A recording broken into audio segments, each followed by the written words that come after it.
Hi guys, इस video में हम ये क्वेश्चन सॉल्व करेंगे ग्रुप एनाग्राम्स। ठीक है, तो देखिए सवाल में मिला क्या है आपको। स्ट्रिंग्स का एरे मिला है। जैसे ये एक स्ट्रिंग है ए बी सी सी, फिर एक स्ट्रिंग है A C B C, B A D C, A B C D, D A B B, B A B D, D B C A, C A B C. ये आपको array मिला है। ठीक है, तो क्या करना है आपको, जो सारे एनाग्राम्स हैं आपस में उनको साथ में ग्रुप करना है। एनाग्राम क्या होते हैं? जिनका फ्रीक्वेंसी मैप सेम होता है। जैसे इसका फ्रीक्वेंसी मैप क्या है? A1 B1 C2। इसका फ्रीक्वेंसी मैप क्या है? A1 B1 C2। इसका फ्रीक्वेंसी मैप क्या है? A1 B1 C1 D1। इसका फ्रीक्वेंसी मैप भी A1 B1 C1 D1। A1 B2 D1। इसका है A1 B2 D1। इसका है A1 B1 C1 D1। इसका है A1 B1 C2। तो ये दोनों को साथ में ग्रुप करना है और इसको, इन तीनों को साथ में ग्रुप करना है और इन तीनों को भी साथ में ग्रुप करना है और इन दोनों को साथ में ग्रुप करना है। मतलब आपका आंसर होगा, एक array list of array list होगी जिसमें A B C C, A C B C, this one and this one will be together, C A B C. ये एरे लिस्ट है और ये जो टोटल है ये array list of array list है। दूसरी जो एरे लिस्ट होगी इस array list of array list के अंदर, उसमें ये दोनों साथ में हो, बी ए डी सी और ए बी सी डी, और ये भी डी बी सी ए। और तीसरी जो एरे लिस्ट है उसमें ये दोनों साथ में हो, डी ए बी बी और बी ए बी डी।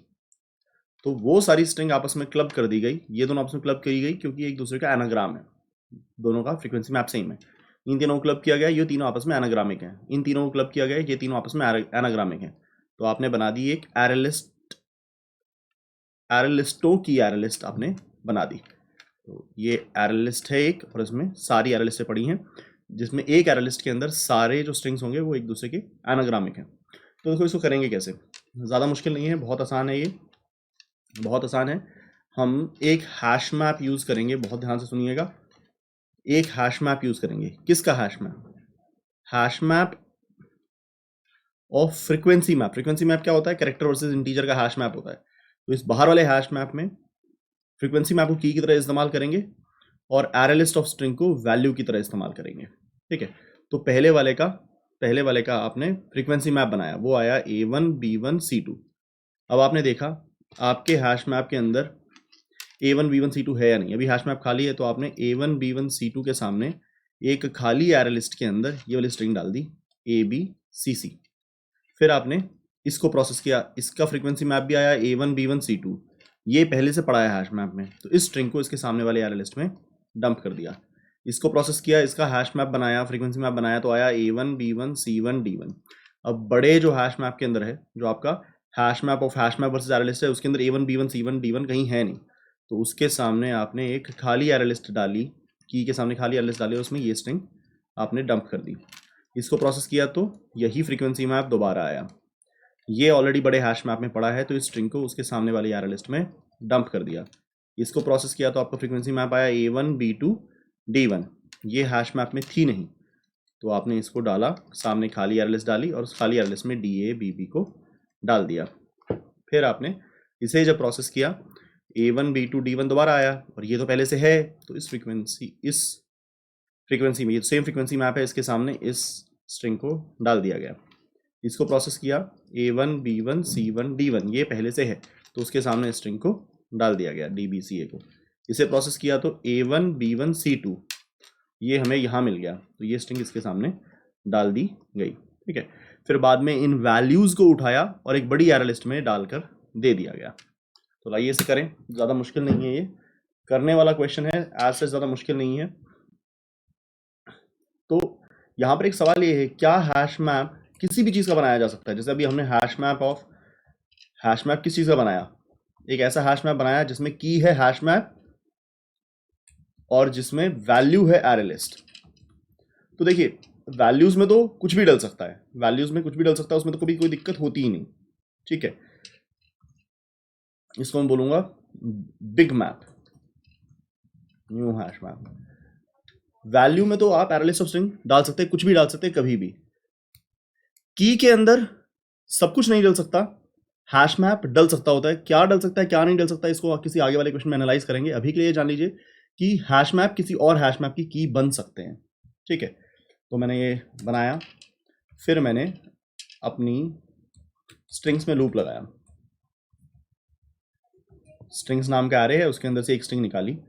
अब मैं यहाँ पर उसका फ्रीक्वेंसी मैप बनाऊंगा, hash map of character versus integer frequency map. तो ये बहुत सिंपल होगा, i equal to 0, i less than string dot length. Frequency map हम बहुत बार बना चुके हैं, तो this is not a difficult thing for us any more. ये हमने कैरेक्टर निकाला और फ्रीक्वेंसी मैप में पुट कर दी इसकी फ्रीक्वेंसी। पहले से पढ़ा है तो फ्रीक्वेंसी बढ़ाई जाएगी, पहले से नहीं पढ़ा तो सामने 0 डाल दिया जाएगा। तो मैं गेट और डिफॉल्ट फंक्शन को यूज़ करूँगा कैरेक्टर के लिए। अगर वो पढ़ा होगा तो उसकी पुरानी फ्रीक्वेंसी दे देगा, नहीं पढ़ा होगा तो 0 दे देगा। और उसमें 1 ऐड कर रहे हैं, तो पहले से पढ़ा है तो उसकी फ्रीक्वेंसी 1 से बढ़ जाएगी, पहले से नहीं पढ़ा है तो सामने 1 डल जाएगा। ये फ्रीक्वेंसी मैप अपना तैयार हो गया। अब मैं ये देखूंगा क्या जो बिग मैप है वो इस फ्रीक्वेंसी मैप को कंटेन करता है की तरह या नहीं। अगर नहीं कंटेन करता है तो ये पहली बार आ रहा है, ठीक है। फिर तो मैं एक नई एरे लिस्ट बनाऊंगा, स्ट्रिंग्स की list equal to new array list. नई एरे लिस्ट बनाई, उस नई एरे लिस्ट में ऐड किया इस स्ट्रिंग को और बड़े मैप के अंदर पुट कर दिया गया फ्रीक्वेंसी मैप के सामने इस लिस्ट को जिसमें एक एलिमेंट डाला है। अगर ये पहले से पड़ा है तो ये एरे लिस्ट आपको न्यू करने की जरूरत नहीं है, ये पहले से पड़ी है, इसको निकाला जाएगा गेट करके। बड़े वाला मैप में गेट लगाऊंगा मैं फ्रीक्वेंसी मैप के साथ, तो मुझे ये लिस्ट मिलेगी और बाकी मैं इस लिस्ट के अंदर इस स्ट्रिंग को ऐड कर दूंगा। तो ऐसा जब करता रहूँगा तो मेरे पास हैश मैप में ये बड़े वाला हैश मैप तैयार हो जाएगा। इसके सामने ये, इसके सामने ये दोनों, इसके सामने ये दोनों। लेकिन मुझे ये ऐसे नहीं देना है, मुझे ये array list of array list बनाकर देना है, ठीक है। तो जैसे हैश मैप में एक की सेट फंक्शन होता है जो आपको सारी कीज दे देता है, वैसे ही एक वैल्यूज फंक्शन होता है जो आपको सारी वैल्यूज दे देता है। तो मैं वही यूज करूंगा, ये देखिएगा, for array list of string, ठीक है, वैल इन, ध्यान से क्या लिख रहा हूं, बिग मैप डॉट वैल्यूज। तो ये जो वैल्यूज फंक्शन है आपको सारी वैल्यूज दे देता है। तो सारी वैल्यूज का मतलब सारी एरे लिस्ट दे दी, ये वाली एरे लिस्ट भी दे दी, ये वाली एरे लिस्ट भी दे दी, ये वाली एरे लिस्ट भी दे दी। तो यही वाली एरे लिस्ट मुझे एक एक करके, ये पहले बार इस वैल के अंदर मुझे ये वाली एरे लिस्ट मिलेगी, फिर ये वाली मिलेगी, फिर ये वाली मिलेगी।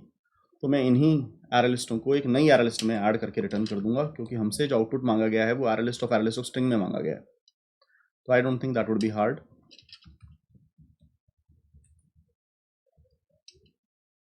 Result equal to new array list result dot add value. Last में मैंने रिटर्न कर दिया इस रिजल्ट को, ठीक है। रन करता हूँ, सबमिट करता हूँ। फिर एक बात जिस पर गौर करना है उसको मैं दोबारा से एनालाइज करूँगा।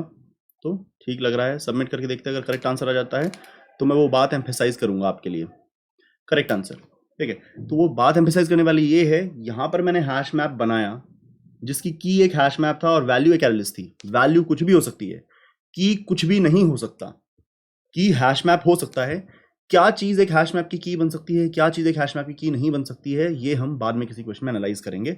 अभी के लिए 2 बातें याद रखिएगा, जो भी चीज की बनती है उसके अंदर 2 फंक्शन होने चाहिए, एक इक्वल्स फंक्शन और एक हैश कोड फंक्शन, ठीक है। इसी आइडिया के ऊपर बाद में कभी एक्सप्लोरेशन करेंगे। मिलते हैं अगले सवाल में। Thank you very much.